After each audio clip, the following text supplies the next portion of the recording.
Good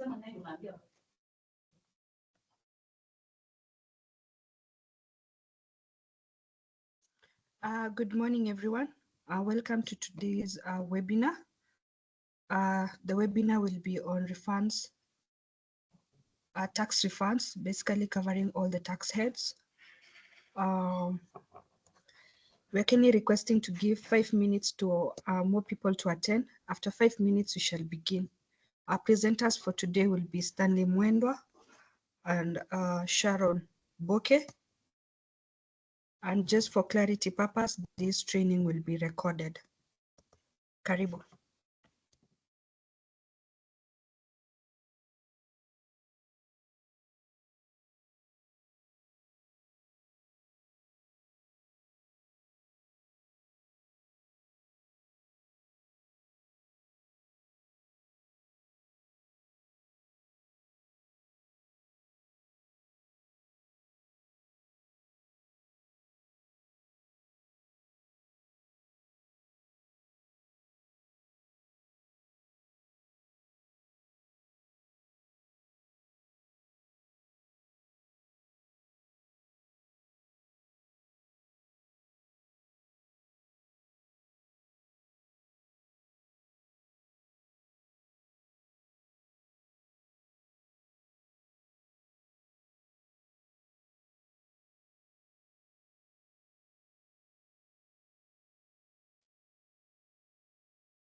Good morning. This is Diana Chepkemoi from Taxes Africa. I believe with the numbers that you already have, we can begin the training. As indicated earlier, the training will cover tax refunds. It will cover all the taxes in terms of income tax, VAT, excess custom in terms of refunds. Our presenters for today will be Sharon Boke and Stanley Mwenda. Just to be clear, the training will be recorded. for quality purposes. And in that regard, I will leave the floor to Sharon Boke and Stanley to comments. Welcome. Thank you so much.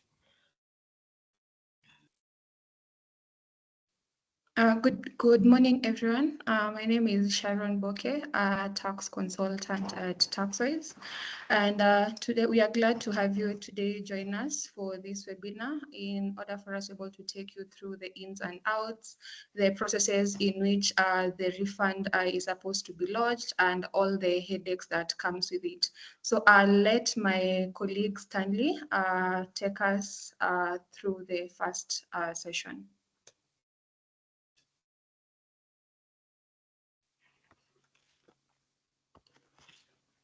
Thank you, Sharon.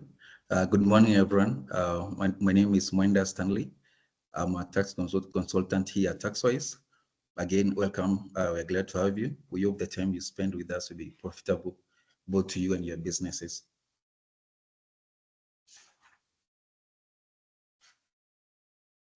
Now, most of the taxpayers that I've interacted with, they really don't believe can get a refund from KRA. That probably highlights the that mistrust between KRA and the taxpayers, and also probably it highlights the gaps that taxpayers have. So basically, a refund is it's your right as a taxpayer. As long as you have overpaid a tax, then you're supposed to get a refund. Um, Again, the goal is not really to get a refund, but the goal is to pay your real taxes. That's your actual taxes, not 1 shilling more, not 1 shilling less. Then by any chance that you overpaid taxes, then you want to quickly get your money back by lodging a claim. As you shall see as we progress, that there are also timelines within which you're supposed to lodge a claim, failure to which then your claim or the refund claim might be termed as time barred. That means you can't be able to lodge a claim. So you pay your rightful taxes. By any chance you have overpaid your taxes, you want to quickly and effectively lodge that refund as quickly as possible.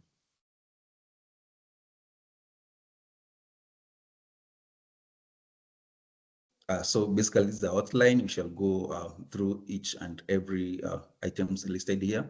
So let's firstly start with the legal framework, which underpins the refund. Um, so the governing legal framework basically is the Section 47 of the Tax Procedures Act, which highlight the procedures within which you're supposed to claim a refund. Now, this was lodged in, remember, TPA was enacted in 2015. That's Tax Procedures Act was enacted in 2015. Basically to be able to compile all the procedures under the domestic tax laws. This is, we are thinking about income tax, VAT, miscellaneous fees and levies, and miscellaneous fees and levies, and yeah, those three are the main, and excise. Now, the way the law was structured initially was that taxpayer was supposed to lodge a claim within 1 year. And as you can see, that's a bit flawed in the sense that most of the taxpayers are not able to lodge that claim within that time period.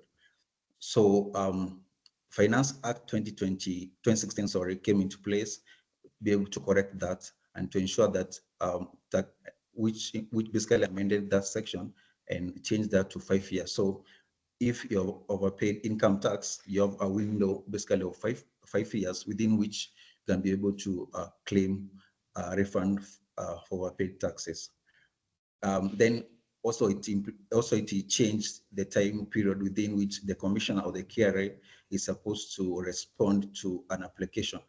So by any chance that the commissioner does not respond or does not give a decision within 90 days, then the law requires that that refund might be termed as ascertained, in the sense that commissioner or KRA cannot come and say, after 90 days, these claim that you had applied was an procedural or you had not given support document, as long as he had not responded within the required 90 days.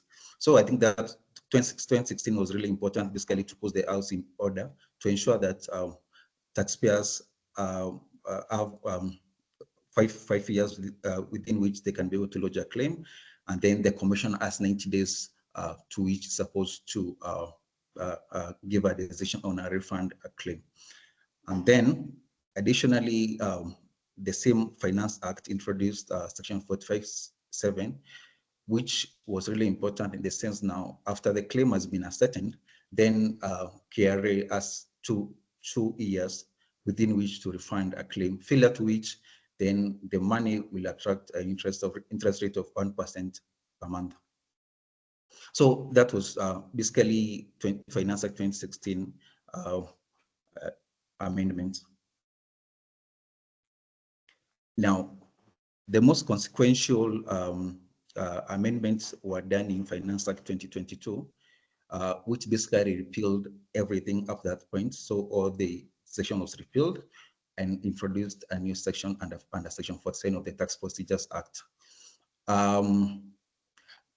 Basically, they were trying to ensure that the procedures are set out clearly, and to ensure that basically there's no misrepresentation or repetition with the other acts.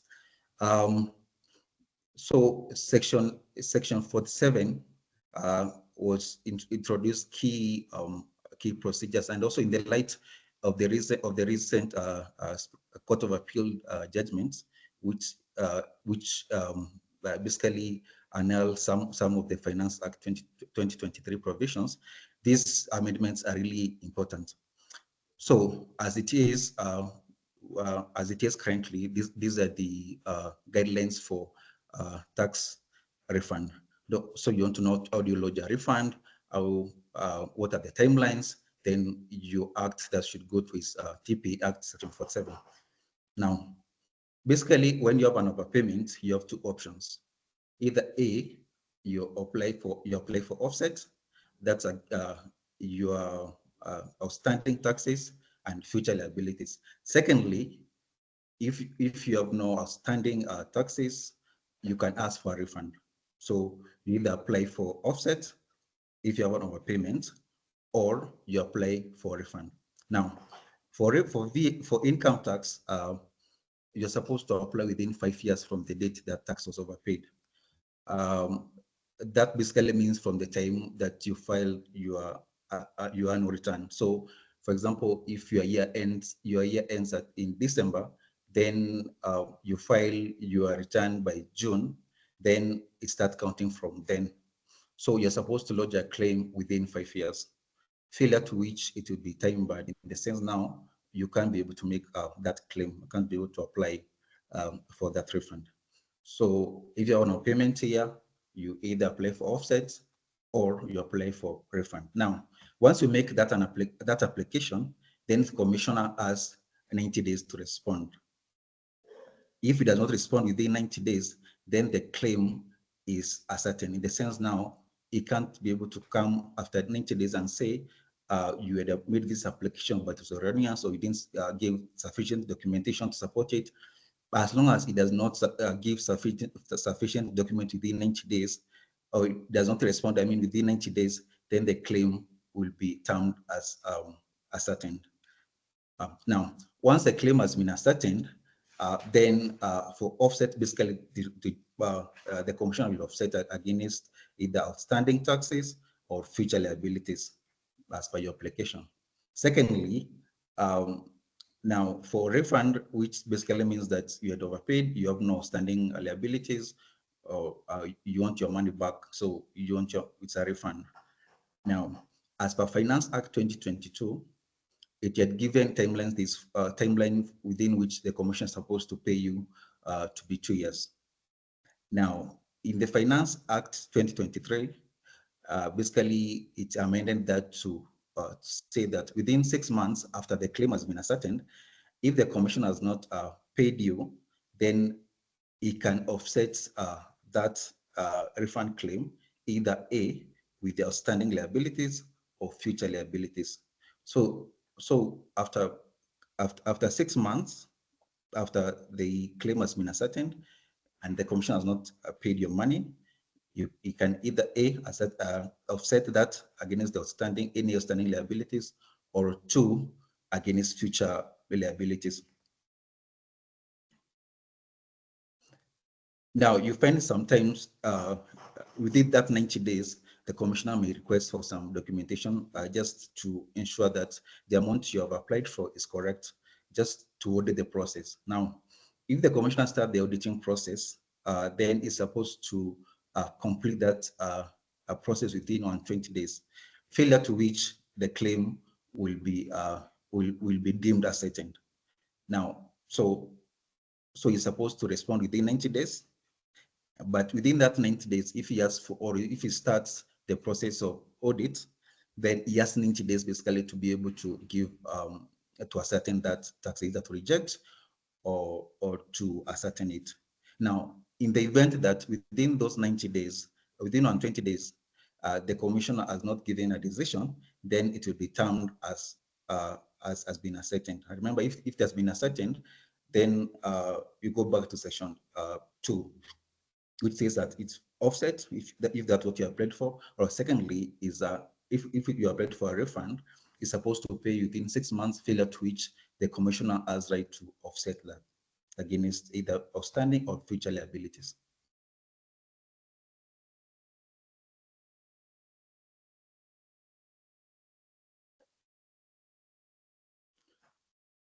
Now, this an important section that was introduced, that's for 713, that says that if a person has been aggrieved, basically by the commissioner, then you should seek a redress through appealing to tax appeals tribunal. Again, so in the event that you made an application and then commissioner never responded within 90 days, and then it responds after 90 days and says that your claim was either erroneous or did not meet some of the conditions that it might specify, then ideally you should seek redress or you should appeal at the tax appeals tribunal. So we shall look into this as we progress. This is called an appealable decision, and we shall see how it comes out, or what differentiated from any other tax decision, and how to go about that. Now, there's this case law which is really important. So this company called Preferred Personal Limited, it's a company based in Kenya. They receive an assessment from KRA for this period. But now, at the same time, there's some credits which they're not lodged so far. So in the assessment, they said that you can use some of the credit to offset against this additional liability assessment that you have raised. But now the issue is you cannot, the commissioner cannot be able to use those credits if you have not made an application. As we said, you have to make an application for offset or for refund if you have credits. So in this case, the Preferred Personnel Limited had not lodged any refund claim or not lodged an offset claim. So KRA comes to the assessment, and then they tell KRA, by the way, we have these credits which you can utilize. KRA said, no, we can't utilize because they not made a decision. We had not made an application before then. So the company, being aggrieved, went to appeal the matter to THE, and KRA won on the basis that there's a set procedure within which you're supposed to apply for overpaid taxes. So it's important for a taxpayer, if you have overpaid your taxes, to follow the laid down procedures as Section 47. You lodge a claim either for offset or for refund, within which commission is supposed to respond within 90 days, failure to which your claim will be deemed to have been accepted. So I give my colleague to proceed with 47B.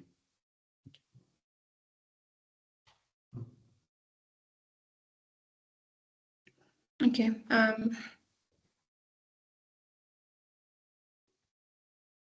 So I'll proceed with the second part of the presentation, which is the legal framework under Section 47B of the Tax Procedures Act.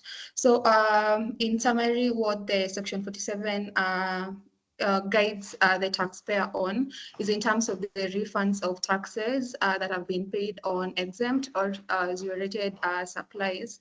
In the case where the taxes were paid, but they were not, the taxes were paid by the taxpayer due to conditions that were out of the capacity of the taxpayer. So in this instance, for example, you might find a company is dealing with, is involved in services that are regarded as rated under the VAT Act, that is under the second schedule of the VAT Act, or services which are exempted under the first schedule of the VAT Act. For example, services that are exempted are provision of services to an official aid-funded project. So you might find in such situations, the company is required to seek for exemption from the Cabinet Secretary of the National Treasury, who then gives the exemption certificate, and the same is forwarded to KRA, and then now the KRA processes the codes which the taxpayer will use in terms of now importing their equipment and materials into Kenya to undertake maybe now the official funded project. So in the case where an exemption or as rated was not processed within a specific period due to now the beyond the control of the taxpayer, leading now to the taxpayer paying taxes, the company can apply for a refund of taxes paid under now Section 47B of the TPA. But now the catch in this is for the refund to be processed, the Cabinet Secretary has to approve that the same was paid in error, and the whole oversight was not on the taxpayer side, and it was from the National Treasury side. So this is an example of how a refund may arise in terms of exemption or zero rating coming from the Cabinet Secretary of the National Treasury, or where KRA may raise an assessment in the sense of the company went ahead and stipulated that they were exempted due to the services that they were providing, but they had not been given the exemption certificate. So in this matter, Kiri Consult Limited was the Commissioner of Legal Service. The Principal Secretary for National Treasury had confirmed that the project that was being undertaken by the main contractor, who was SMEC, a company that is from Australia, incorporated in Kenya, having a subsidiary, was undertaking an official funded project. So as listed under the second schedule of the VAT Act, first schedule, sorry, the project was exempted. So the commissioner, the National Treasury went ahead and gave the recommendation to the KRA for processing in terms of now giving the company the exemption codes that they need to have when they're now doing their clearance at the point of entry into the country to undertake the project. So when now the commissioner went ahead and issued a letter confirming that the services were indeed an official aid funded project and they were exempted, but they left out the appellant's name. The appellant's name was not part of the letter confirming that the services provided by the appellant was zero rated. Under the KRA's argument, the argument was the appellant was a subcontractor and the same was not part of the main agreement, which was now in the provision of the official aid funded project. So it was not part of the main contractual aid funded project. So you cannot rely based on, since you're a subcontractor, you can't rely on exemption that has been given to the main contractor on the basis of you being involved in the whole project. So KRA went ahead and issued an assessment on VAT that the company had not declared, deeming it was supposed to be payable.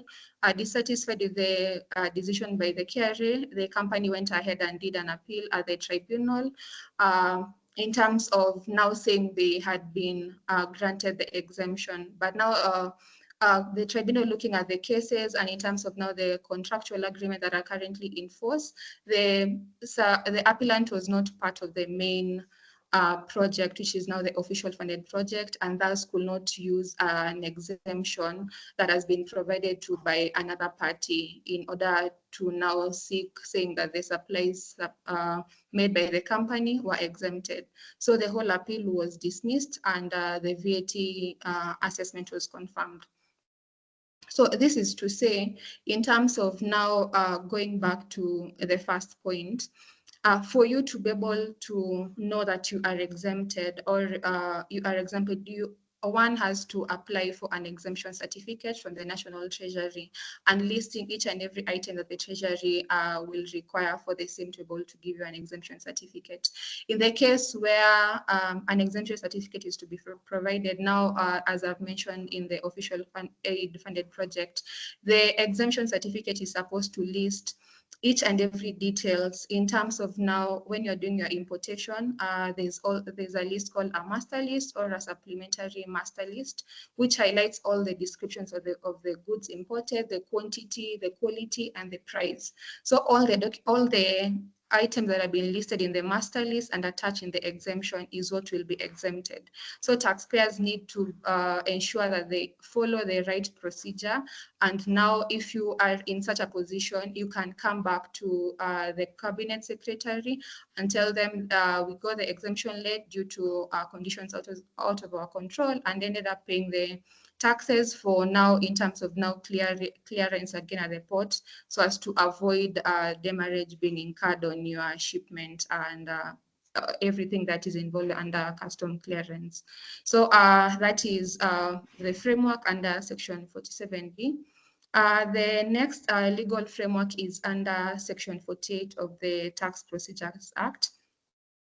Basically, Section 48 entails where in instances where the commissioner has erroneously refunded a taxpayer a refund that was deemed not to have been refunded, the taxpayer is supposed to refund the amount back to the commissioner. This will happen in the case now where the commissioner has ascertained that the taxes were paid in error by now the KRA to a taxpayer, and then now a service of demand will be issued to the taxpayer, inclining you now to reimburse the money back to the commissioner.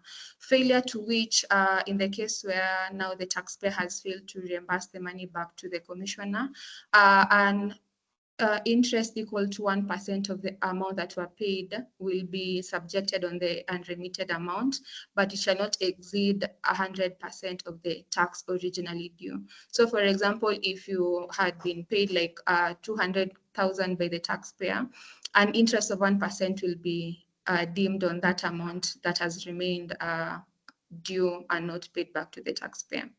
So that is part of the legal framework that governs the refund processing and all the matters to do with refunds. So I will take you through the next bit of our presentation, which involves the refunds under VAT. So basically, in summary, VAT is a consumption tax, which is levied on supply of taxable goods and services into the country in Kenya and importation of taxable goods.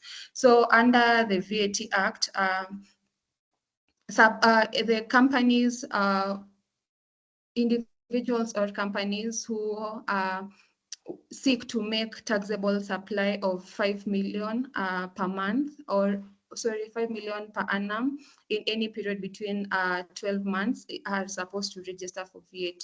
So we found that in the finance bill for 2024, which was repealed, it was the suggestion that the threshold for VAT registration to be increased to 8 million per annum, but now the same was repealed. So what is currently in effect is if you intend to make taxable supplies of 5 million per annum, you're supposed to register for VAT. So in terms of the charging section, basically section 5 is the charging section for VAT, which stipulates what is supposed to be submitted to VAT and the rates that are currently applicable, which is now governed under section 5.2 of the VAT Act, which now stipulates under now the supplies which are listed payable at 16%, zero rated supplies, and 8%, which is now the petroleum products, and the exempt supplies. So in the case where a company makes exempt supplies, the same is not required to register for VAT. So Section 5 governs the whole charging in relation to VAT Act. In terms of now knowing, so in terms of what is majorly important under VAT is also to know what is defined as time of supply. So section 12 guides us in able to knowing what is the time of supply of goods and services, which it is the earlier of the date of which the goods are delivered or services performed. The date a certificate is issued by an architect, the date on which the invoice for the supply is issued, or the date of which payment for supply is received. So the time of supply will be deemed earlier of the 4 pointers that we have highlighted, which have also been highlighted under section 12. So in the case where now the time of supply has already been the time of supply has reached, the taxpayer is supposed to remit the taxes under VAT to the commissioner on the 20th of the month succeeding in which the tax became due and payable. So failure to remit the same on or before the 20th will lead to accrual of penalties on the unremitted amount. So in terms of now coming to the refunds bit under the VAT, the refunds under VAT is basically guided by section 17.5 of the VAT Act, which highlights instances where now VAT refund arises, which is basically,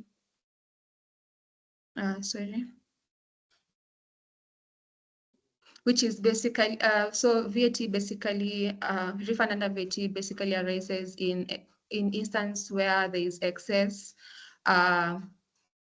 inputs resulting from making zero-rated supplies. Zero-rated supplies in this instance are listed under the second schedule of the VAT Act. The next pointer in which VAT refund may arise under the VAT Act is excess of tax withheld by an appointed withholding VAT agent. So an appointed withholding VAT agent is required to withhold 2% of the taxes that have been paid by the supplier and remit the same to KRA. So you might find at the end of the day when a taxpayer is doing their returns, they might have excess the excess withholding VAT credits due to the inputs that have been deducted by the company. So you can be able to now apply for a refund of excess taxes withheld under by the withholding VAT agent. The next item in which you can be able a refund may arise under VAT is under bad debts. In the case where just a minute, so that I'm able to see what I'm talking about. So refund also may arise under taxes paid on bad debts. So in the case where a supplier has accounted for VAT but has not received the payment from the buyer after a period of 3 years, maybe now the buyer has been placed as being insolvent, the company may apply for a refund under section 31, which is now the guiding provision under the VAT Act, to now lodge the refund under taxes paid on the bad debt. In this instance, now the company is supposed to apply for a refund. The refund should be made within a period of 4 years from the date of supply. So earlier on, when the Finance Act 2023 was in force, the Act had seek to extend the period under which the company will seek to apply for the refund under bad debts to a period of within a period of 10 years. But now noting that the same has been deemed to be unconstitutional, now we make reference back to the Finance Act 2022, which now stipulates the application has to be made within a period of 4 years. So that is another bit of how refund may arise under VAT.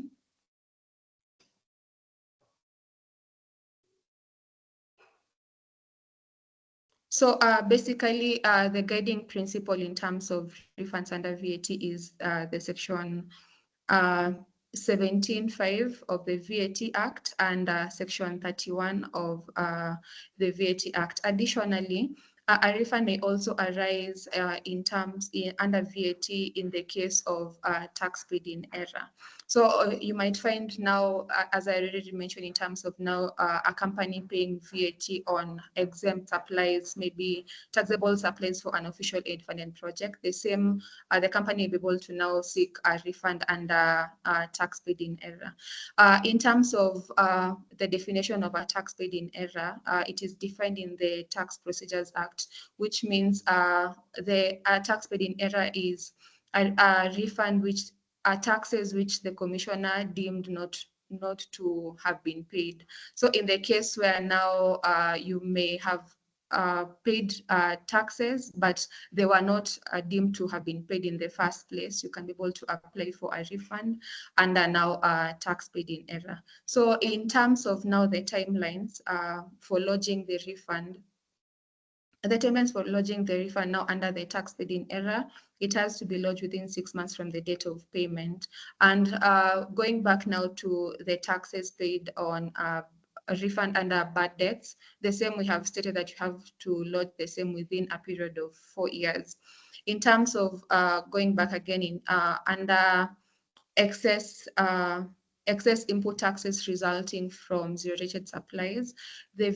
Here we have contradictions because the VAT Act stipulates that the taxpayer can lodge the refund within a period of 24 months from the date of payment. But now when you go back to the section under section 47 of the Tax Procedures Act, it states that refund arising under VAT has to be lodged within 6 months from the date of payment.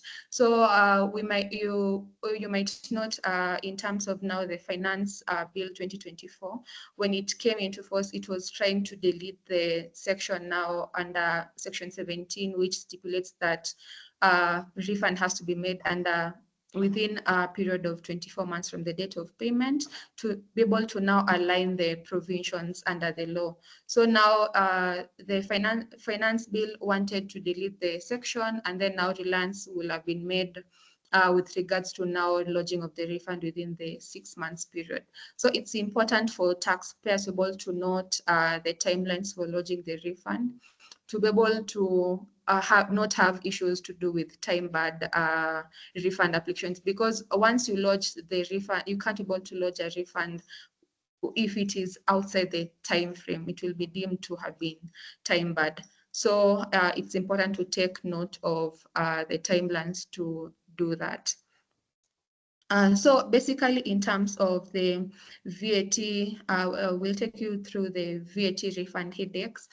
So there was a report that was the National Treasury 2024 budget policy statement gave a summary of the pending unpaid refunds under the companies, under the Kenyan government, which basically stipulated that the VAT refunds comprises of 83% of the claims that are currently remaining unpaid. So as per earlier in May, I think, the unpaid refunds currently that the government owes to taxpayers has hit 16 billion. Out of that 16 billion, what constitutes the VAT refunds from the 16 billion is 83%. So you might see in terms of most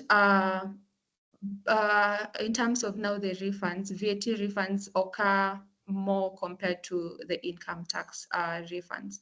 So you might be able to, and these are some of the items that you're able to encounter in terms of headaches.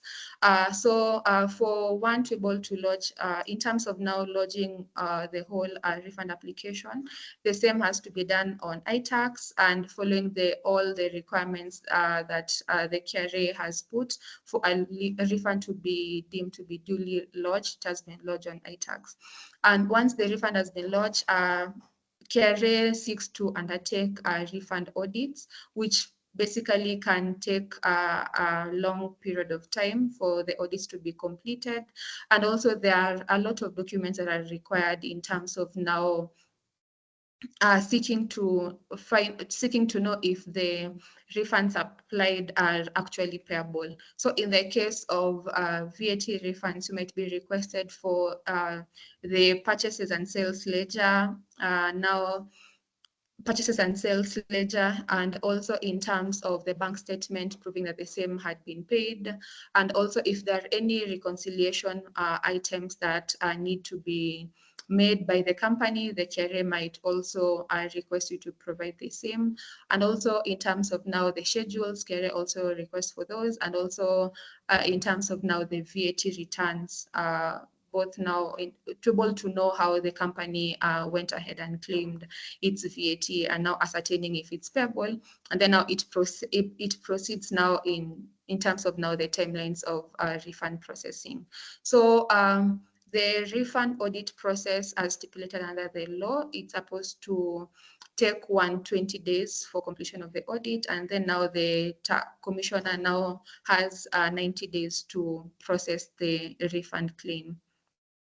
Yeah. So additionally, in terms of, so you might find now the adherence also to the regulatory timelines might not be keenly taken by KRA. So instead of now you getting a refund decision within the stipulated timeline of 90 days, you might find it may take much longer time. So those are basically some of the headaches that you might encounter under now the VAT refunds. In terms of now the case laws under the different tax sets under VAT. So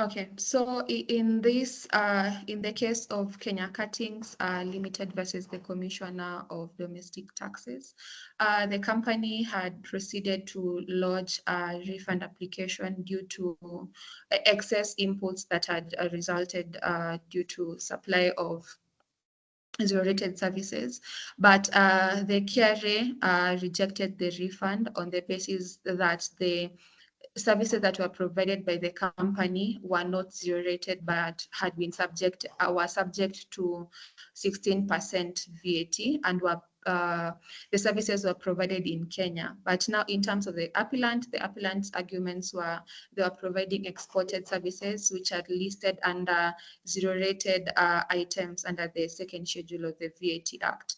Being dissatisfied with the decision, the company proceeded to lodge an appeal under the tax tribunal, and its arguments were the company had presented its product and sales agreement, which clearly highlighted the undertakings of the company, basically, which in terms of KRA's arguments were the appellant carries out research and development services in Kenya, now deeming the same to be taxable at 16%. Another argument under the commissioner's side was the appellant had failed to provide additional documents that had been requested in order to ascertain the treatment of the services that the company was providing. So in the whole audit process, how it's supposed to happen, once the commissioner has requested you with documents, you must avail them to them for them to be able to do their whole analysis. And in terms of also, the commissioner also noted that the company had failed to abide by the section 43 of the VAT Act, which basically stipulates the record keeping, where a taxpayer is required to keep a record of its documents for a period of 5 years. So yeah, so those were the arguments by both parties. In terms of now the tribunal's findings, the tribunal found that the appeal was properly filed. So in this instance, the KRA had argued that where they had issued their decision in terms of rejecting the refund, the taxpayer was supposed to object to the decision that was issued. But in terms of now, the tribunal's findings are now being governed by the Tax Procedures Act, which is now Section 47(13), where a taxpayer is dissatisfied by the decision that has been given by the commissioner, they say may appeal to the tribunal within a period of 30 days of getting the decision. So in reliance of Section 47(13), the tribunal found that the appeal was filed correctly. And in terms of the refund processing, the tribunal referred back the matter to the commissioner to able to take into account the documents now in terms of now the product and sales agreement, which clearly outlines the services being provided by the taxpayer, and now process the refund within a period of 60 days. So you might find in the instance where now, as my colleague Stanley had mentioned, in the instance where you have got a decision from KRA, but you are dissatisfied with the decision, you may proceed to lodge an appeal to the tribunal and now seek recourse from the courts. The second case law is in terms of now the refund under bad debts. So the case is on Hotpoint Appliance Limited versus the Commissioner of Domestic Taxes. So in 2016, Hotpoint lodged a refund to the commissioner seeking now refund under bad debt due to taxes that were paid and accounted for on supplies that had been made to Nakumat, and the same had been deemed to have been insolvent. So in terms of now the refund, the commissioner rejected the refund on the basis that the company had applied for the refund before the lapse of 3 years from the date of supply. Being dissatisfied again, the Hotpoint proceeded to lodge an application to the TAT seeking now recourse for the taxes that had been applied, and the commissioner had rejected the same. So the tribunal delivered its judgment in the favor of Hotpoint, stating that Nakumat had already been declared insolvent, and under Section 31 of the VAT Act, the company, now Hotpoint, was eligible to obtain a refund under a refund on bad debts. So in the case where now in terms of the bad debt, Section 31 is the governing law in terms of the bad debt, which now clearly stipulates in the case where the buyer has become insolvent, the seller can be able to request for refund within a period of 3 years from the date of supply, and the same should be processed based and given guidance now to Section 47(4), which stipulates that a refund has to undergo an audit for the same to be processed. So in the case where now you might encounter areas now under VAT, just to give a summary of it, VAT refunds arises in the case of excess inputs resulting from zero-rated supplies, excess credits from tax withheld by withholding VAT agents, tax paid in error, and refund on bad debts. So those are the 4 pointers on how VAT arises, and I'll give the presentation back to my colleague Stanley to take us through the other bit of the presentation. With your kind permission, Sharon. Yes. Maybe before we proceed to the next session on income tax, if there's any query so far on VAT, I can give an opportunity to maybe 2 questions, then we can proceed.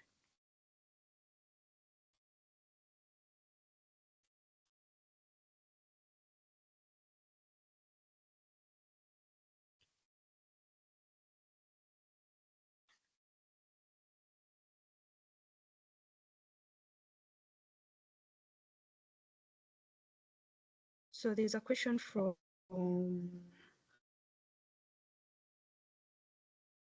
Emily. Emily has written, kindly speak to possible application of VAT relief on bad debts resulting from fraudulent activities undertaken from the supplier side and customers are not aware, hence they refuse to settle the invoices issued fraudulently. Kindly speak to possible application of VAT relief. I think it should be VAT refund on bad debts resulting from fraudulent activities undertaken from the supplier side, and customers are not aware, hence they refuse to settle invoices issued fraudulently. I think this is on the missing. Sharon?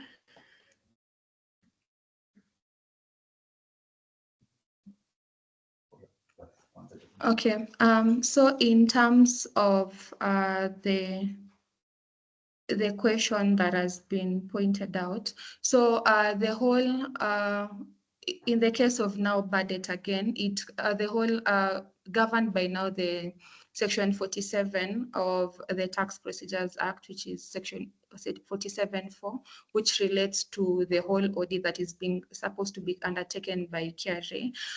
In the case now of fraudulent activities, the taxpayer can be able to lodge the application to KRA, and the KRA will seek to undertake an audit to be able to ascertain the fraudulent activities that were undertaken by the supplier, and to be able to know if the taxes will be deemed to be termed as being bad debt. So the whole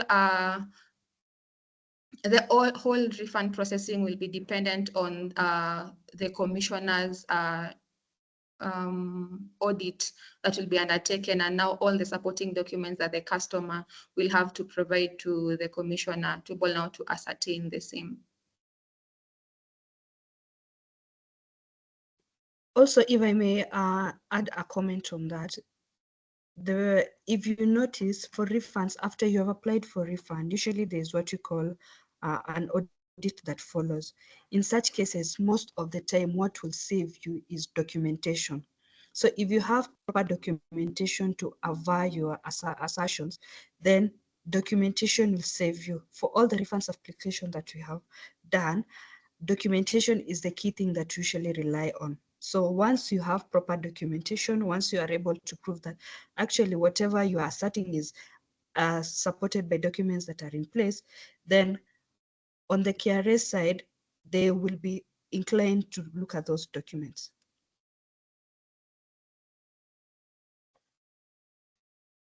So if you have any question.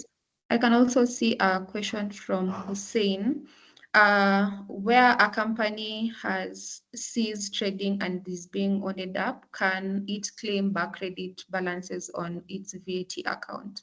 So the legal provisions that govern the refund is basically section 17.5. So in the case where now a company is being wounded up in terms of now its closure and the services that were being provided were standard rated, the company cannot claim credits under in terms of now seeking a refund from the commissioner, because the credits are supposed to be carried forward in terms of now the VAT account, and since they are standard rated, and there is no provision that is governing credits being claimed back under the VAT account where now the company is coming to a closure. So the only aspects in which a company can claim a refund under are the 4 items that we have mentioned: excess input from zero-rated supplies, excess credits from withholding VAT deducted by the withholding VAT agent, tax paid in error, and also refund from taxes on bad debts. So those are the 4 instances under which a company can claim for VAT refund. Yeah.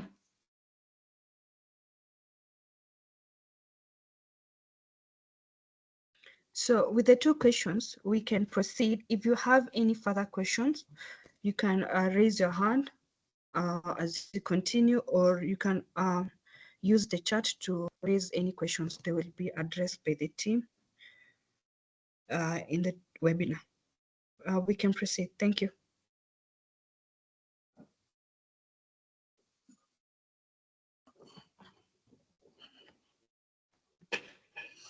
Okay, thank you. Thank you, Dan and Sharon. Now, just again, just go back on section 47 on tax paid in error. Before the enactment of Finance Act 2022, actually there was some sort of lacuna in the law in the sense that there was no an explicit provision which spoke into the issue of the tax paid in error. Initially, you'd make an application and you go to KRA, they would really move you around, asking you like under which section. So they will start back and forth. That's why this section was introduced, that's for 7A, to ensure that where a taxpayer has overpaid taxes, either you're trying to, let's say you're trying to pay tax-wise, then somehow you use the wrong KRA pin, or you are trying to pay an institution, for example, which is exempt under section under paragraph 10 of first schedule of the ITA, or basically you're trying to pay an resident, and then there's a clause in the adaptation agreement which speaks into not withholding. Then all those issues they can be addressed by this section 47A. So it was really important for for it to be introduced. Now, if for example you're trying to pay tax-wise from the experience of the things which I've dealt with, and you use a wrong, let's say you're trying to withhold on services, use a wrong PIN. From the experience, you find that once you lodge an application and tax paid in error, then KRA might ask you first to raise another PRN, and then you pay the correct amount of taxes, then you start following up with the rest. So those are the some of things that you might encounter. There's a case study here that we done, that we had dealt with under the acquisition agreement, whereby a company is based in Kenya. It borrowed some money from an resident fund based in Denmark.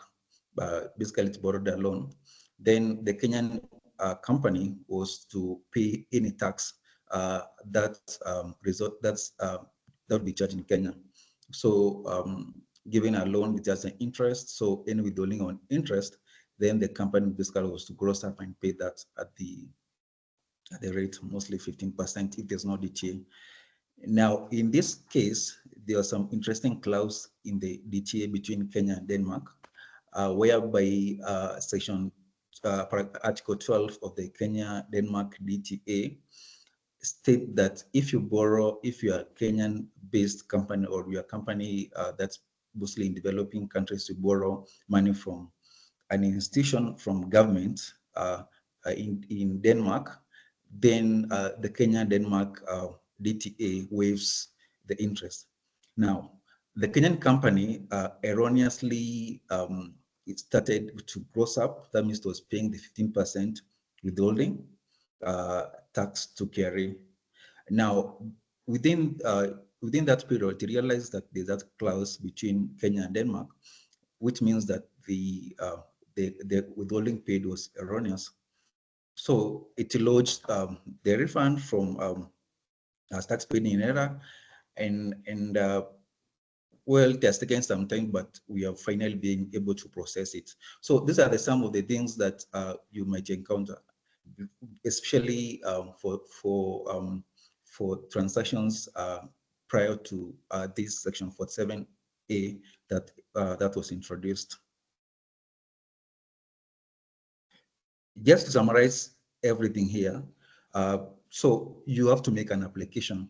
You don't sit pretty with your credit on your iTax ledger saying these are credits which utilize when KRA comes to an assessment. You must initiate a refund application or an offset application within as approved by KRA. That basically means through iTax. Then again, show, don't tell. So you must have all the documents ready to support your claim. Then by any chance, KRA does not respond within the required timeline, then you can always seek redress to a tax appeals tribunal. That being said, I'll pass the mantle to Sharon again.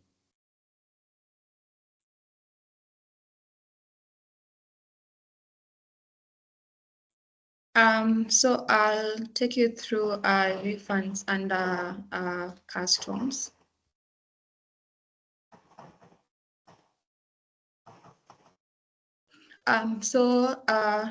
In summary, refund under custom duty, refund under customs arises from maybe taxes paid in error under custom duty that has been paid with the company.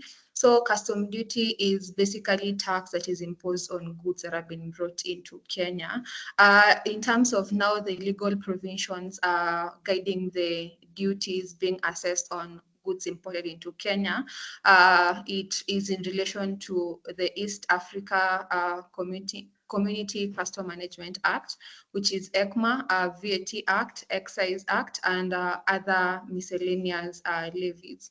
So the governing legal framework under the customs refund is majorly focused on section 144 of ECMA, which stipulates the instances under which a refund may arise under ECMA, now the custom taxes.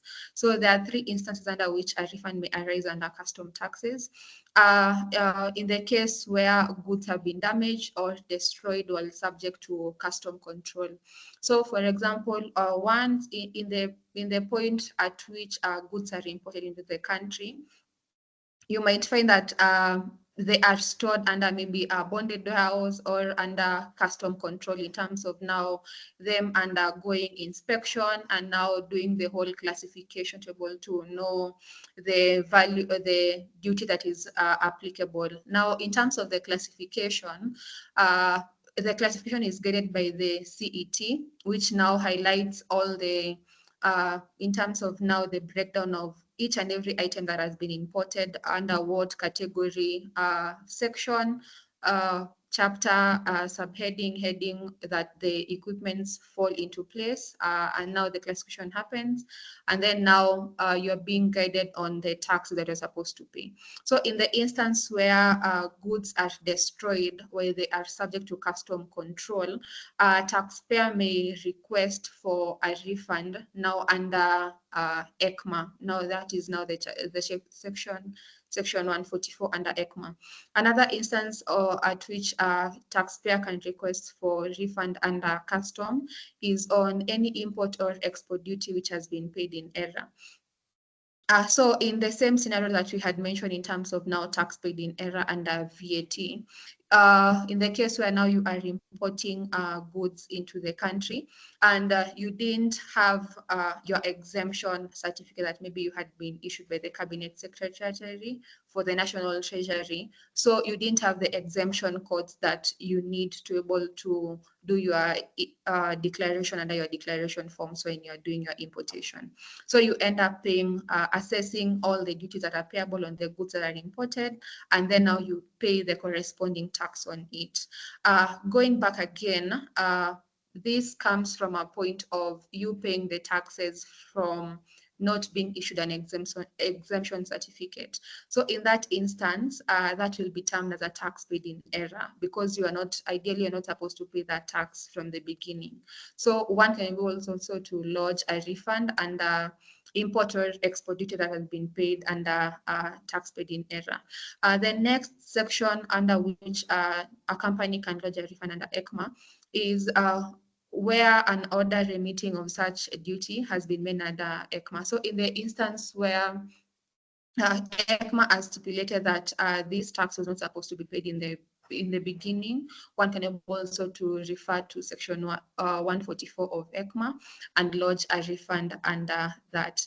So in terms of the processing and timelines for lodging the refund under custom, one is expected to lodge it within a period of 12 months from the payment of the duty. So the same also with regards to also all other taxes, the same is supposed to be lodged on iTax. So one will have to now have, if it is in terms of now the declaration forms that you have, the proof of payment that you made this payment and you are not supposed to make the same. All those are supposed to come as an attachment when you are doing your refund application on iTax, having the entry number that you use in terms of importation, and also doing all the clearance. So the same will also go under audit and ascertained by the commissioner. So in the case of refund under custom, a decision on the application is supposed to be communicated to the taxpayer within a period of 2 months after the application has been received. So in the case where a refund has been lodged, the commissioner takes 2 months to do an audit and ascertain whether the refund is deemed to be payable as guided by now section 144 of ECMA. So in terms of basically under custom, most refunds apply in the sense of most refunds apply in based on now tariff classification. So giving a summary of tariff classification, this is now the governing it is being governed by the ECMA CET, which now stipulates all the tax bands and all the duty that is supposed to be payable and charged on the goods imported.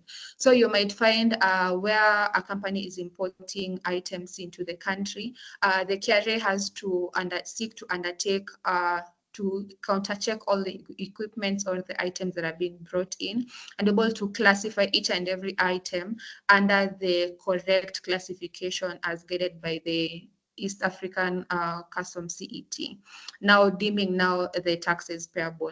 So in the case where now the classification has happened, KRA has given you a decision on how the classification is supposed to be and has told you this amount is supposed to be charged on this tax.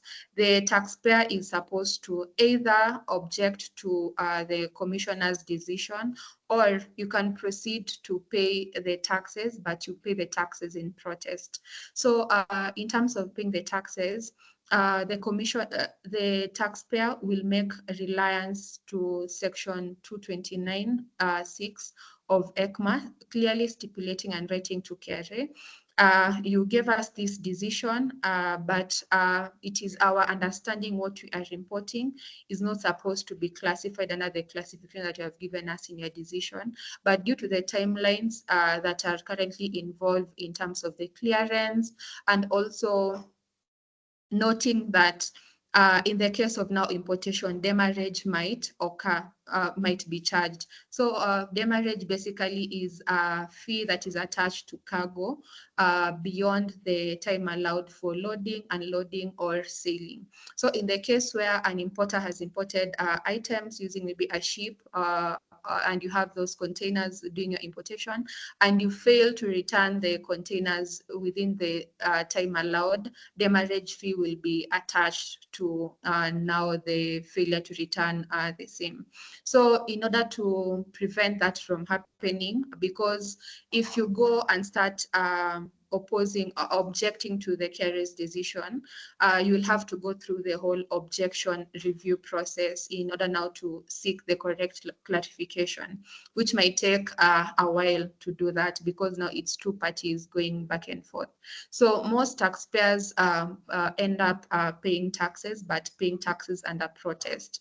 Once you have already paid those taxes under protest and you have inform the commissioner that you will come back to appeal the decision, able to now seek the proper classification and also apply for a refund of now. This will now be deemed as tax paid in error. So now the whole provision now will be governed under section 229 of ECMA in terms of now payment of taxes under protest, and now the refund application under section 144 of ECMA. This is one of the cases that our legal team represented the company under. So the company is Southern Engineering Company Limited. So the company was making an importation into the country, and in terms of was making an importation into the country, and now requested for KRA's classification of the goods that were imported. Being given the decision by on the classification of the items, the company was not in alignment with the classification that KRA had given them. Under the CET, the KRA had classified the items as being subjected to 25% duty rate, but it was in the assumption of the company that the items that were being imported were supposed to be charged under a classification and codes which were resulting to a tax due of 0% of the inputs that were being brought into the country. In terms of reliance of the 25%, KRA was of the assumption that the goods that were being imported were finished products, hence the classification subjected to 25% duty paid. But in terms of now the company's classification, they were of the idea that the items that were being imported were semi-finished goods. So they were also again going to undertake processing for them to be fully completed. So in order to fasten the process of importing the goods into the country for further processing, the company went ahead and paid taxes under protest and indicated to the commissioner they will be coming back to seek a refund of their taxes and proper classification of the imported items. So fast forward, the KRA communicated its position, deeming that their classification was correct and the tax demanding additional taxes from the taxpayer. Now, in this case, the appellant. So being dissatisfied, the company lodged an appeal under the tribunal, seeking now the tribunal to ascertain the correct classification of the goods imported. And also another issue for determination was justification for refund of taxes paid under protest. Now in the statement of facts and the memorandums that were filed at TAT, the company was able to demonstrate to the court that the items that they had imported fall under classification of semi-finished goods, and under the CET classification, the band that was supposed to be the tax subjected to the items imported was 0% rather than the 25% imported denoted by KRA.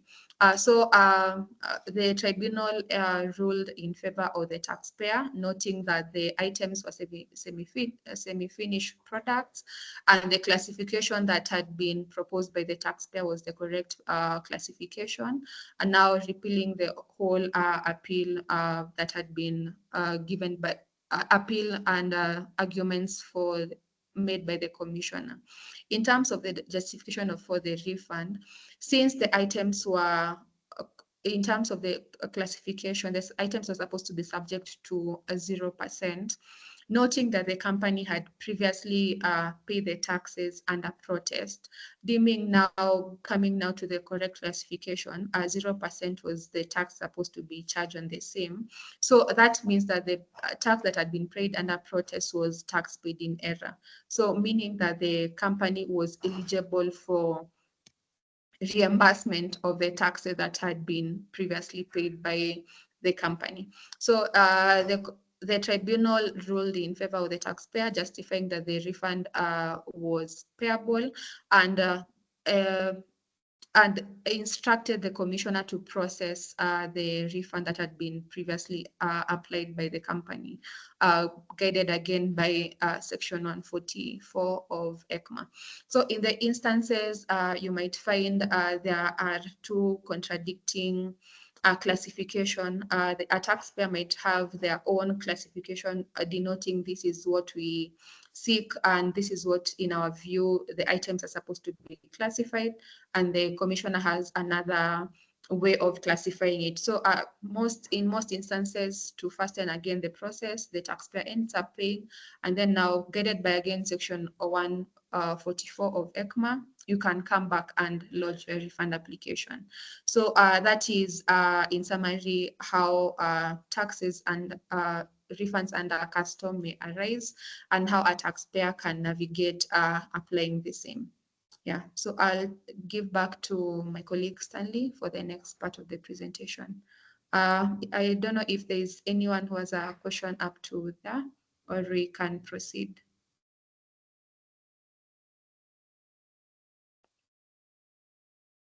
Okay, Stanley. Maybe you can respond to Naito's question. She asked what happens when the time carry the tax refund claim has lapsed. Um,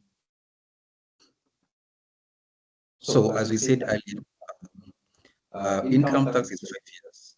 So you're supposed to make an application within 5 years from the time that you've paid your tax. So if you don't make a claim within those 5 years, then your claim will be deemed as time barred. That means you cannot lodge an application. In fact, if a claim is over 5 years, beyond 5 years, you might find it disappears from iTax. So so if you don't make a claim within 5 years, then that's time barred and you cannot be able to seek a refund. Also, if I can add on that, in the case you might find there are situations where a company has lodged a refund that is within time. It is within the 5 years in terms of now income tax, and now in terms of VAT, 6 months under VAT. And then KRA has rejected the refund, maybe due to provision of documents that had not been earlier given for further analysis. So the KRA has rejected the refund and has requested you to reapply the refund once the document that had previously been requested has been retrieved by the company.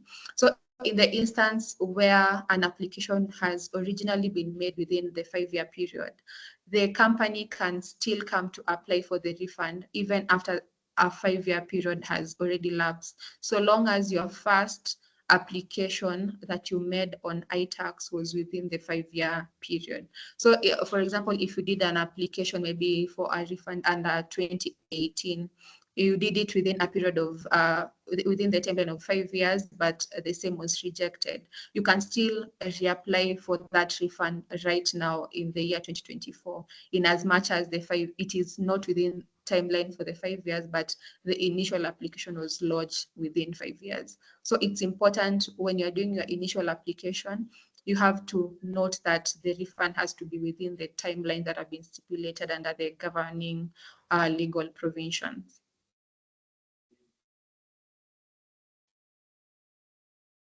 Great. Now, so let's go through some of the things or some of the causes of payments. So under income tax. So under income tax, there are various sort of credits that you're supposed to utilize at the end of the financial year. For example, during the year, you might find that some of your people you're trading with, they withheld taxes at source. So if you're paying tax-wise, you might withhold the consultancy or margin subsidy at 5%. Then that 5% tax paid to KRA, it comes the other side as credit, which the company can be able to utilize. So then at the end of when the company is filing its financial, when the company is filing returns at the end of the financial period, and then the credits exceeds the tax liability, then the company will be said it has overpaid taxes. Then the other option could be from advance tax. Remember that if you have commercial vehicles, you're supposed to pay advance tax by 9th of January based on the road rates which are provided by the commissioner and that schedule of the Income Tax Act. And then the other possible cause of credit could be from installment tax. Remember, installment tax is paid quarterly.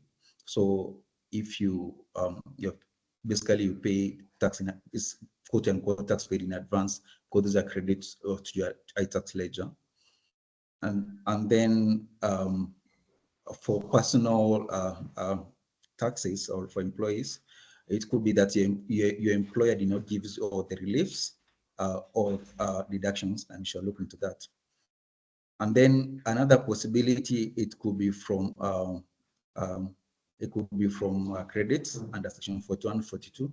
Basically, these are credit which are paid abroad. So if you are a Kenyan and you pay some taxes, let's say in Kenya and Denmark, because you have a DTA, if you pay tax in Denmark, then Kenyan or KRA can be able to give you a relief for taxes paid abroad to ensure there's no double taxation. And then also it could have generated an advanced PRN, which you have not utilized. So all these credits, at the end of the year, you're supposed to utilize them as provided under Section 39. Section 39 gives a taxpayer right to utilize all these credits to offset against the liability for the period for the year.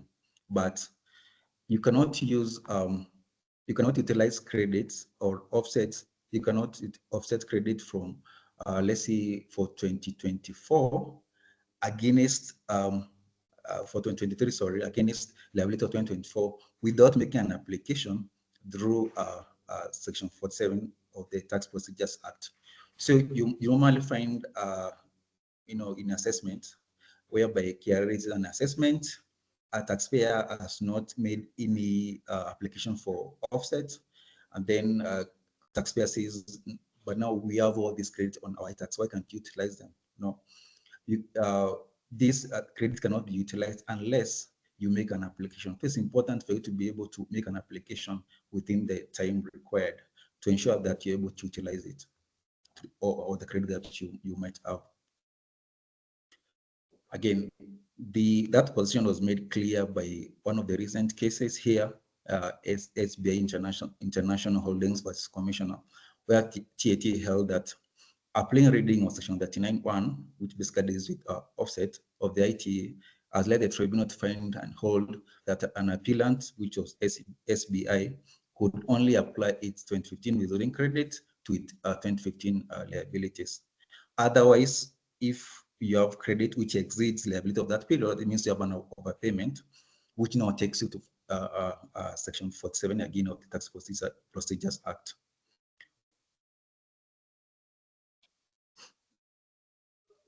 Now, again, even for employees, you might find that you being an employee, your employer has either A, has not given you all the deductions, or B, has not given you all the reliefs. Now, deductions basically are the amount that you subtract from the gross salary for your arrival tax taxable pay. These are pension. For pension, you have a limit of up to 20,000, which are supposed to claim per month. Also, it includes NSF, it's part of that. Or if you have a private pension fund, whatever amount you as an employee contribute to that fund, plus your NSF contributions, all that is capped at 20,000. So if you earn 100,000 minus 20,000, you get 80,000. So you might find in some cases that employers don't give these pension deductions to the employees, giving them an overpayment at the end of the year. It typically means they over-deduct during the period, but when employees filing their return at the end of the year, they might find that they have overpaid their taxes.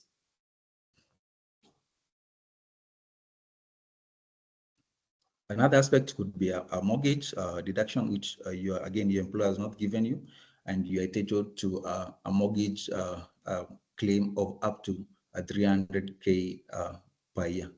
So if you're paying mortgage or something, then also you as an employee should furnish your employer with those proof of payment and other documents that you might need to ensure that it's a mortgage.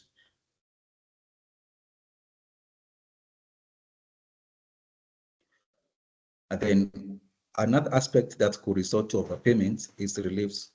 Especially this year, I oversee whereby most of the employees will not have been given the reliefs, especially on the side of affordable housing relief. Remember, in the March Act, the Affordable Housing uh, Act introduced a relief for employees at 15% of the amount contributed. So if you contribute 1,000, then 15% of that you get as a relief. Then the difference between a deduction and relief is that deduction it's a deduction from your gross minus the deductions you get your net pay. But for reliefs, these are tax on tax. Like if you have let's say a relief of 1,000, then it will be deducted from your tax payable. And then, of course, you have personal relief.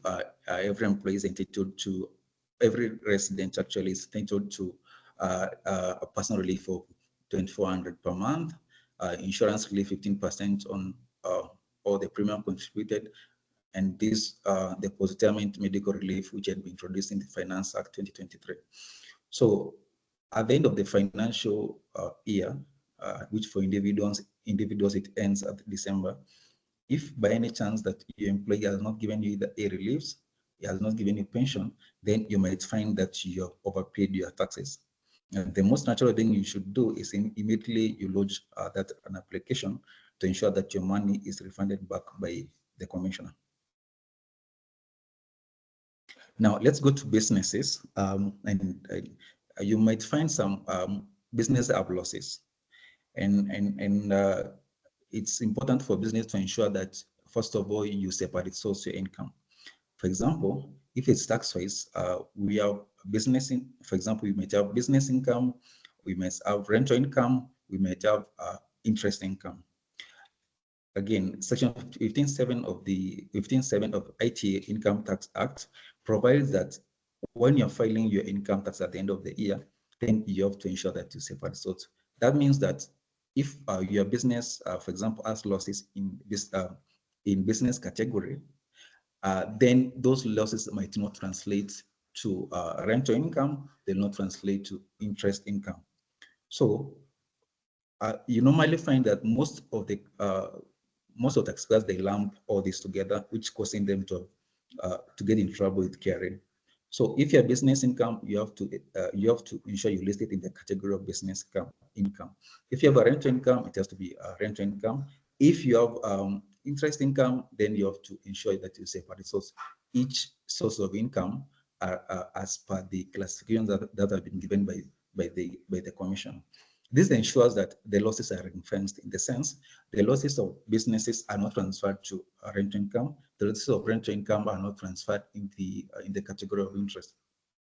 And you normally find that you might be in losses, but you're still paying some taxes because as one of the categories you are still making a profit. And this is to ensure that each business activity goes hand in hand with the expense that has been used to produce that business income. Then also it's important, especially for companies that borrow loans from non-residents, to ensure that you don't deduct more than what's required when you're paying interest. Income Tax Act, Section 4, limits that to 30% of the EBITDA, that earnings before interest, taxes, depreciation, and amortization. That means that if the interest that you're paying to a resident is more than 30% of your EBITDA, then you are supposed to cap that at 30% to ensure that you don't pay, you won't be able to claim 100% of the interest. Just claim 30%, then the other you'll claim in the subsequent period.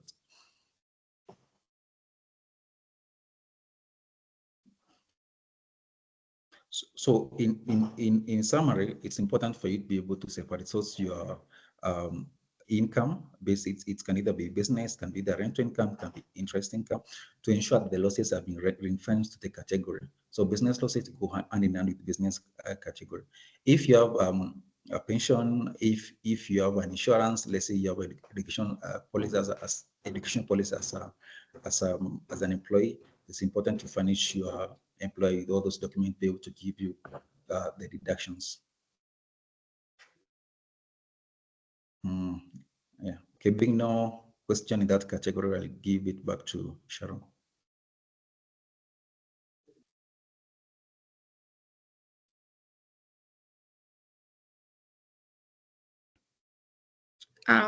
The next bit of our presentation will be on Section 42 credits.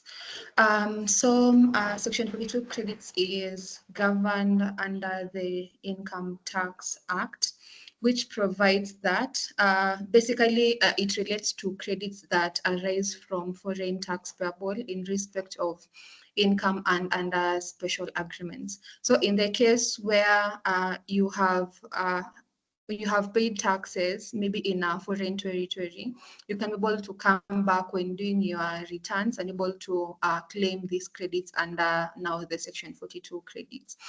For one to be able to claim the credits under Section 42, you have to provide proof that tax was paid in a foreign jurisdiction.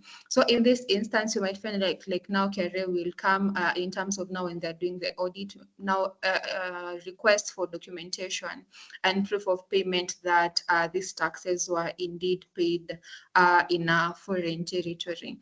Additionally, it also provides that a person can put in writing and elect to do a notice to KRA, writing to the commissioner, deeming that they don't want to utilize their credits that had been already paid under a foreign tax jurisdiction to offset their current credits that they're supposed to be paid when now filing the return. So a taxpayer also has the option of electing by notice in writing to the commissioner for the credits not to be allowed to offset the tax payable. In terms of lodging of the refund and utilizing the credits under Section 42, one has to utilize the claim within 6 years from the end of the year in which it relates to. So in the instance where maybe the credits relates to the year 2024, you have up to 6 years for you to claim an allowance for by way of credit of utilizing those foreign tax rates that were paid in a foreign jurisdiction under your tax payable and now when you're filing the return. So you might find now there are certain in terms of even now, this is in terms of even individual accounts, noting that you might find a company, someone maybe is has foreign income from outside Kenya, and those income has been subjected to tax outside Kenya.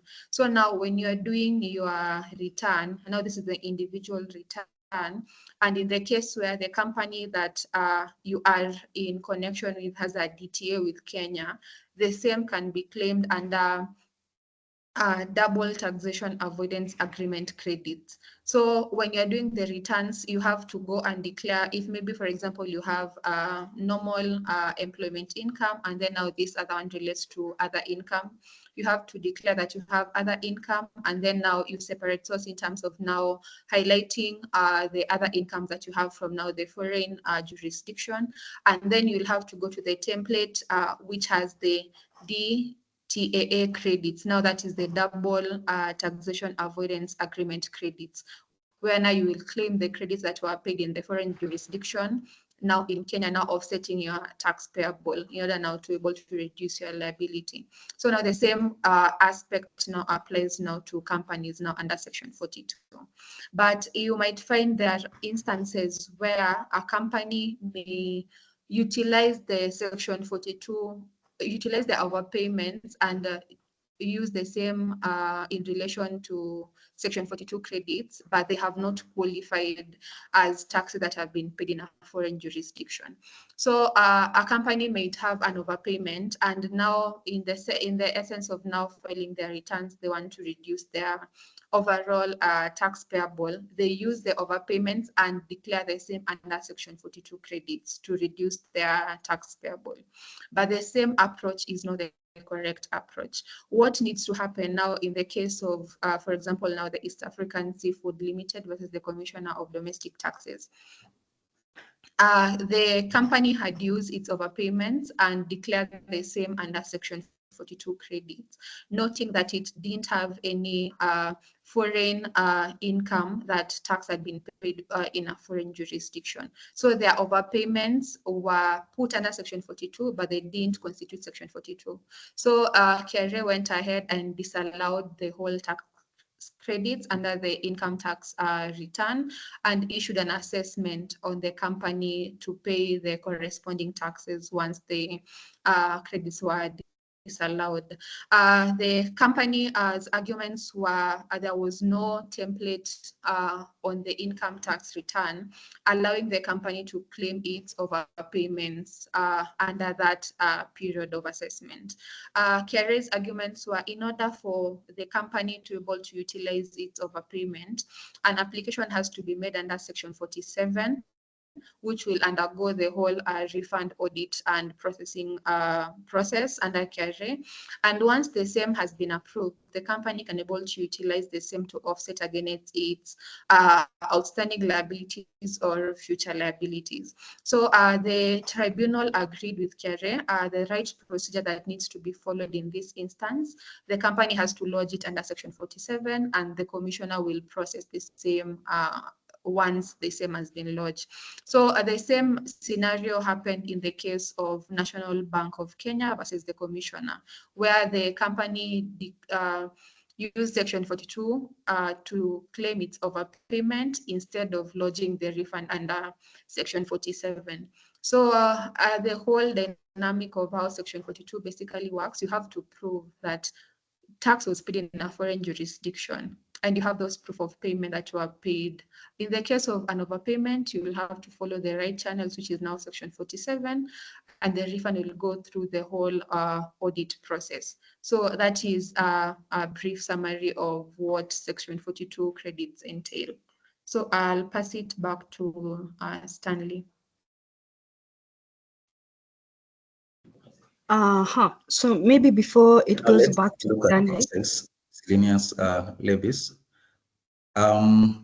Again, just like VAT, remember excise at the core, it's charged to consumers.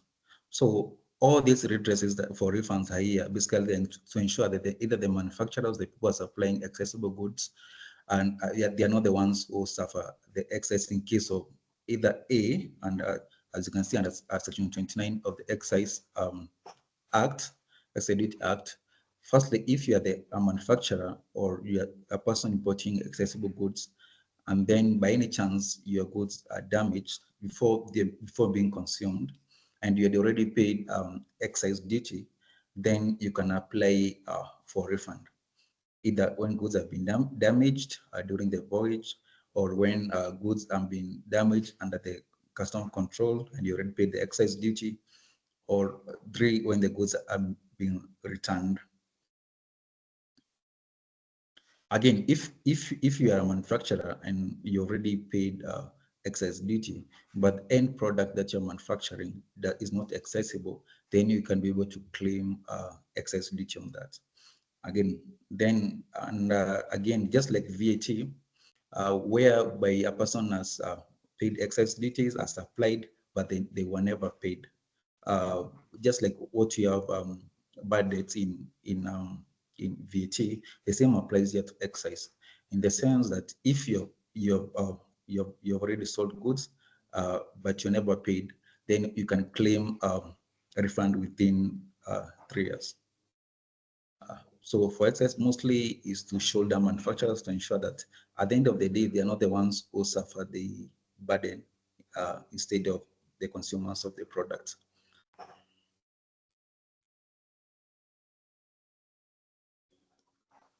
Again, excise duty, remember it's covered by TPA, Tax Procedures Act. So the refund has to be processed within the procedure that have been outlined in the Tax Procedures Act under Section 47. Then miscellaneous levies, fees and levies. Again, just to ensure that they are protecting the manufacturers. If you find that, for example, most of the manufacturers who manufacture shoes, resins, paint, and all that. There's a there's a kerosene anti-adulteration levy that they pay. Then by any chance you had paid that as a manufacturer, that's 18 shillings per liter, then you can always ask for a refund and as outlined in the Tax Procedures Act. So this ensures that the manufacturers are competitive, just like what you have in the tax in the excise duty. So just the summary, they're just meant to ensure that the manufacturers or the suppliers of the accessible goods are not the ones who shoulder that burden because it's an indirect tax that should be suffered by consumers. Now, there's this case here, Saracens Limited company. Basically, it had paid, it manufactures resins and paint and all that. So it had paid excise duty when importing the kerosene. Then, of course, supposed to be refunded that by KRA because they are not manufacturing the goods at the end of the day, they are not accessible. So they try to get refund from KRA, both for excess duty and miscellaneous fees and levies duty paid. But KRA refused to rejected their claim, and it said that it was not a proper claim. It will not pay. Agreed by KRA's decision, then of course the first port of call and a refund is TET. So Saracens lodged the claim at TET and stated its case, all the legal work, the memorandum, but at the core was that it was eligible for a refund as outlined in the excess duty read together section 47 of the Tax Procedures Act. And the Tax Appeals Tribunal agreed with Saracen that their claim was refundable as it was as outlined in the Saracens Limited, as outlined in the Tax Procedures Act. So at the core of this is to ensure that you have the supporting document, you lodge your claim within the stipulated time period to ensure that you're still applicable. It has not been time barred. Now, there's this important part which is tax decision and tax and appealable decision. This helps you to know where to get where to lodge an appeal. For example, in a normal assessment, when KRA gives me an additional assessment, my first port of call is to object to the commission and stating my ground, this and this, why why I should not pay the demanded amount. And for appealable decision, then your first port of call should be TAT. You should go to lodge an appeal with the TAT. Now, before Finance Act 2023, which has now been stopped or repealed by the court, there was a contradiction in terms of what's a tax decision and what's an appealable decision. As you remember in our previous presentation, under 4713, it provides that if you have been aggrieved by the commissioner, then you should lodge an appeal at the TAT. But under tax decision, it was defining a refund decision as part of tax decision. That meant that you should appeal with the commissioner instead of going to TAT. So there was that contradiction in terms of where should be a taxpayer lodge claim. Now, with Finance Act 2023 being stopped by the court, again, we are back at that. But given that the 4713 is explicit, then just lodge the appeal at the TAT. So again, just to ensure that you get the difference, there's this case whereby Apex Communication was assessed by KRA. Then they were trying to appeal, they were trying to apply for refund. But if you remember before last year, if you try to lodge a refund on iTax, there's an error that you are getting if you had any liabilities, the refund will not go through. You have to go through all this process to get the debt report, and you pay any amount that's due before lodging an appeal. So Apex Communication, upon seeing that error, they went to court and saying that Kerry is quote unquote preventing them from lodging an appeal. Lodging a refund, sorry. So they appealed the decision at the TAT. Now, the gist of the matter was TAT agreed with the commissioner in the sense that that was not an appealable decision. It was not a refund. What we're supposed to do as a company was supposed to write to commissioner explaining the problems that you're having. Then once commissioner issues a decision or objection decision, then you can appeal, not going through to TAT direct. So it's important for taxpayers to know where to seek redress when you've been aggrieved by KRA.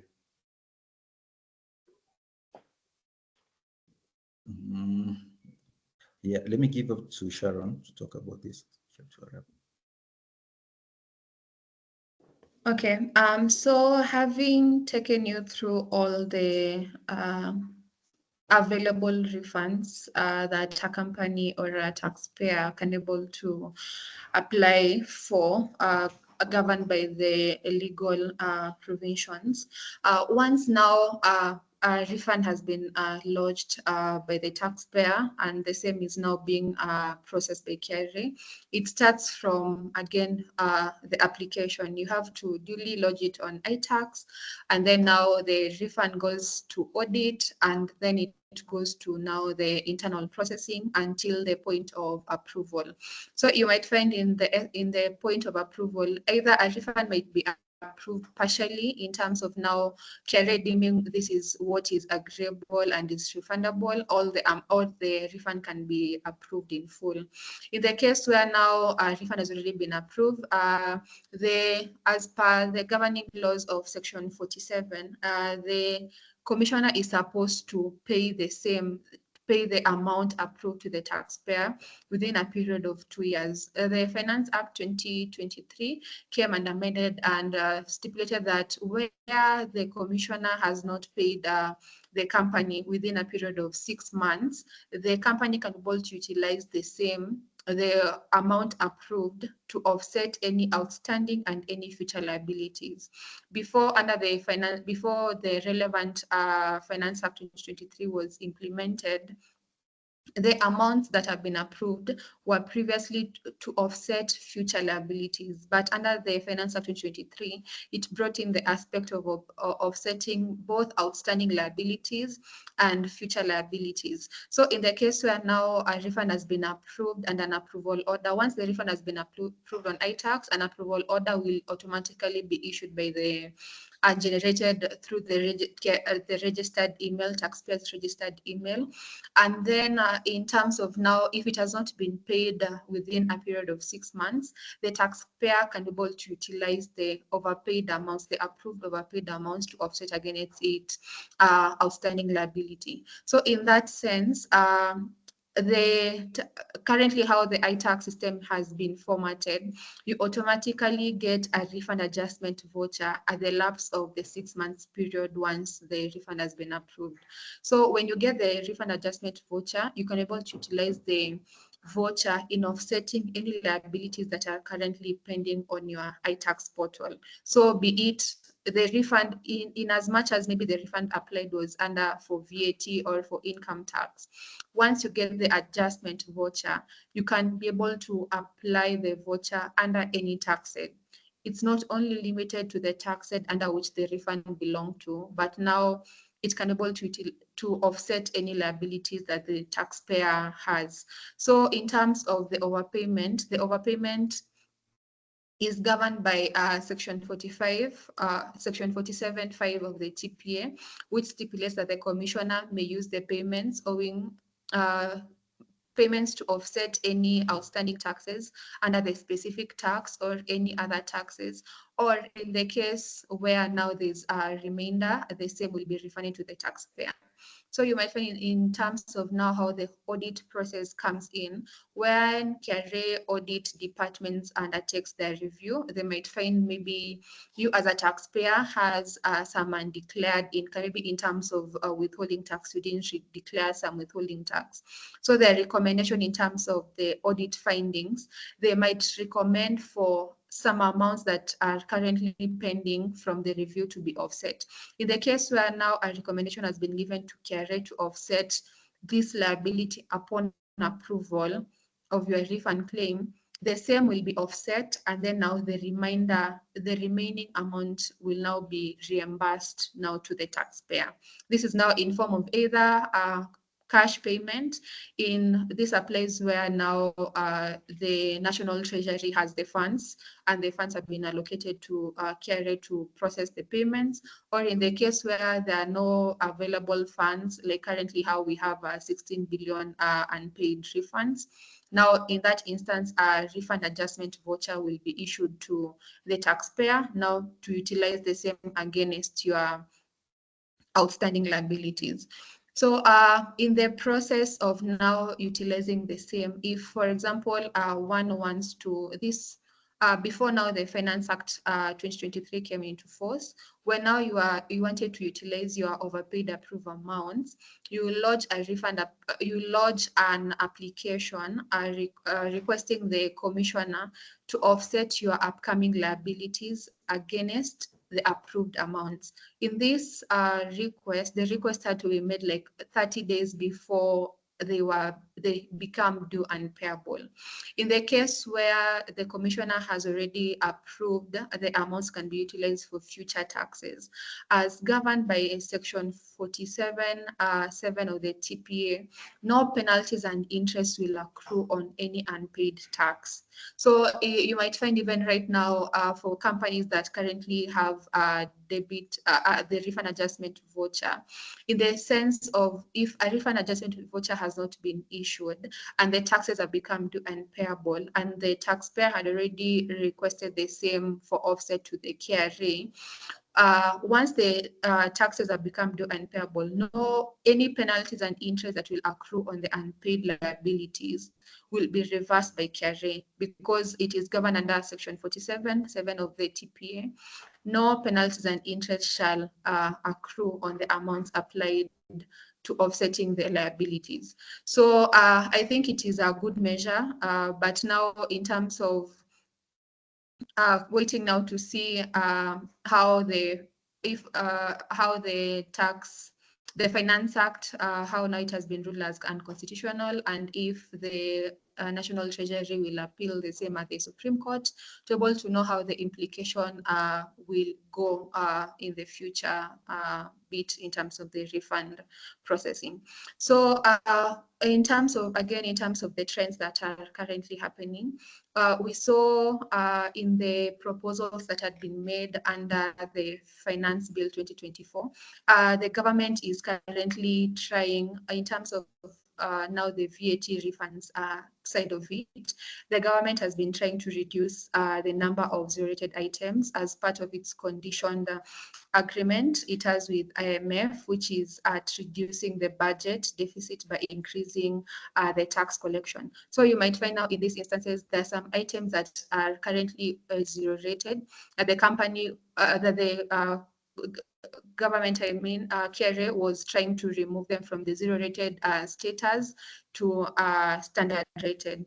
So an example that caught attention for many, it's now VAT on bread and milk, and now other instances of now transportation of sugarcane from farms to milling factories, which is currently listed under zero rated, but the government was proposing the same to be listed as standard rated. This is in all aiming to reduce the refunds that arise from excess inputs that are resulting from zero rated supplies. So we will be on the lookout to see the changes that will come and how this will affect the common taxpayer. So I'll hand it back to Stanley to conclude for us.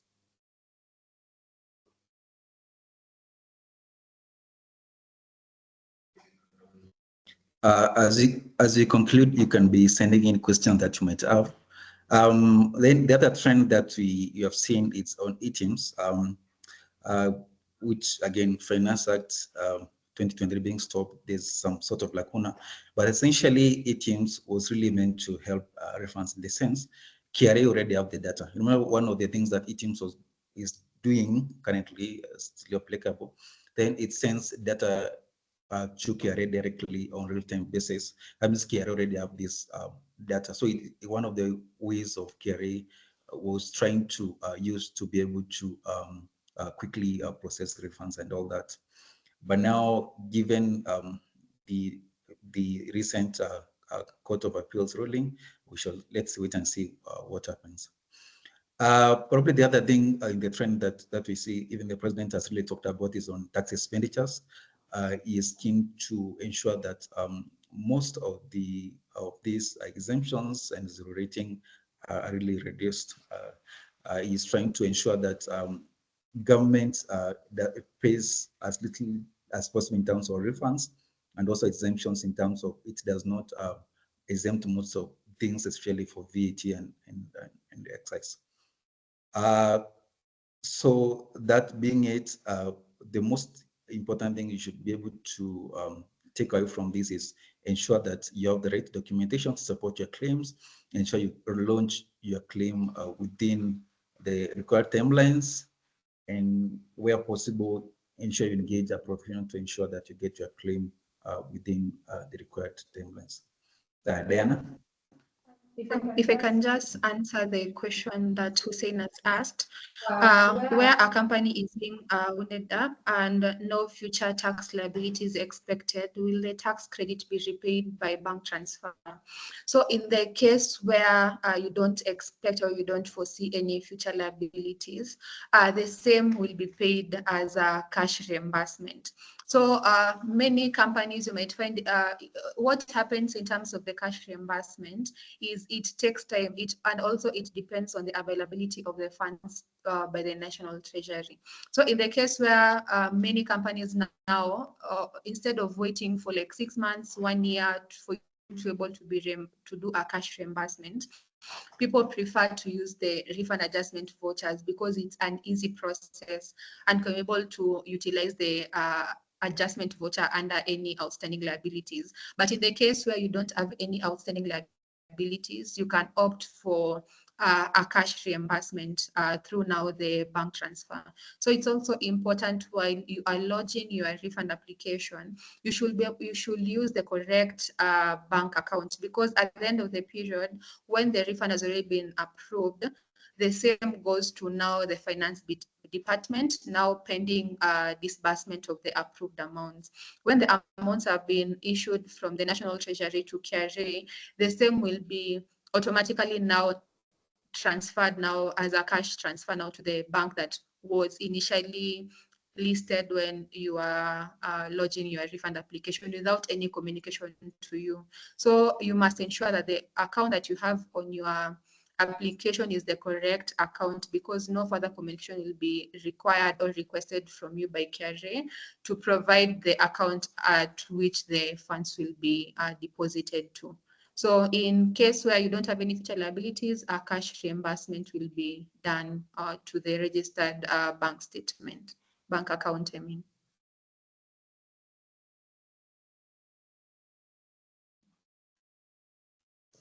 Okay, thank you, Sharon. Thank you, Stanley. I'll now go to the question and answer. The questions that are already on the chat, I'll be addressing them. If there are any other questions, I will deal with them. So first and foremost, Stanley, I can see you're speaking.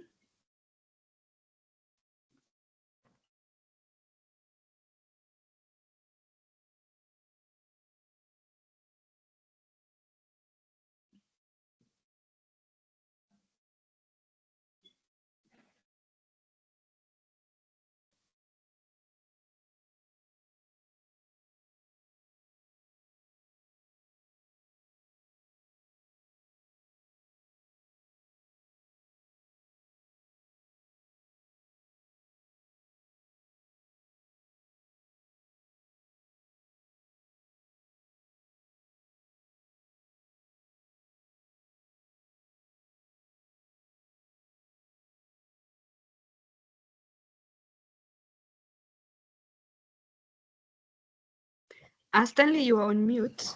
But let me address the Sorry for question, that, I then was I will. mute. So Odera had asked, or in iTax, taxpayers cannot make installment payment if they have tax credits from prior periods.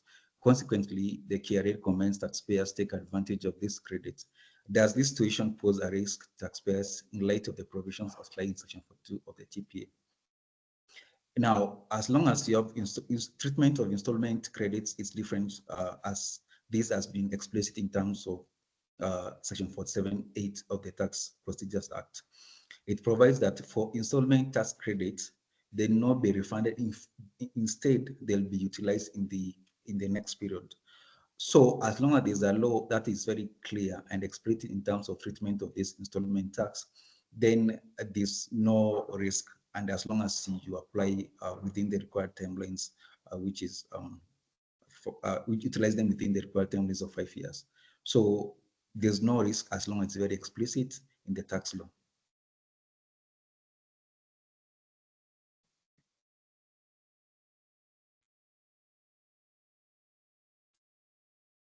We can take any other question if there's any.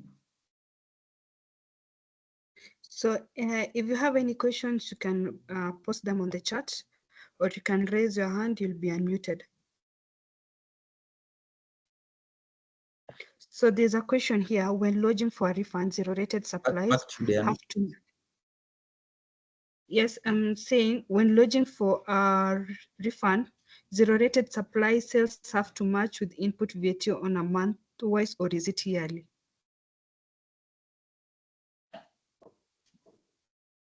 So any of you can address it. Basically, it's a question on how to treat a refund in terms of zero-rated supplies.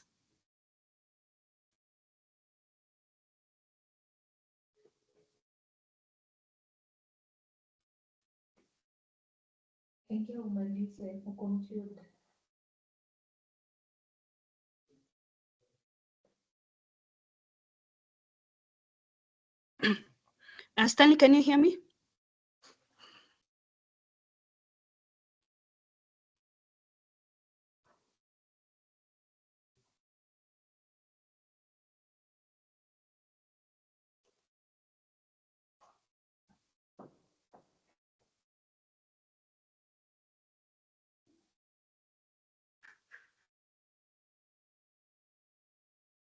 Diana, I don't know if you can hear us.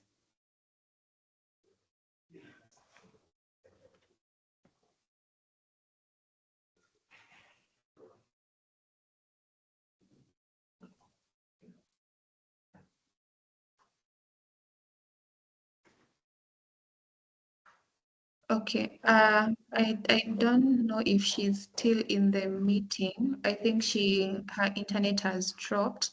But if there are no further questions, I believe this is the end of our presentation. I would like to thank you so much for being part of it and taking time to want to know more about the tax refunds, the processes, and the headaches that come with it.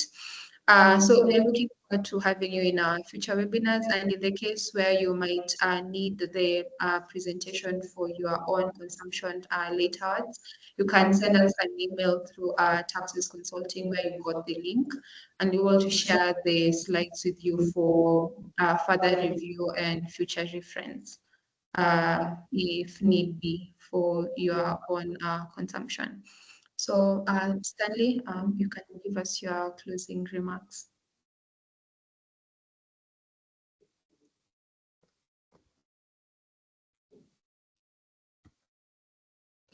Thank you, everyone. Thank you for staying this far. In fact, you're past the 2-hour mark. But also, we want to invite you to we're having a masterclass from 21st to 23rd August 2024 at Movenpick, Westlands, where basically we'll go through uh, practical issues in terms of taxes, and you'll have a chance to discuss these issues with other professionals and also our partners. So we really invite you in case you want to attend. The fee is 40,000. that's inclusive of VAT and also meals.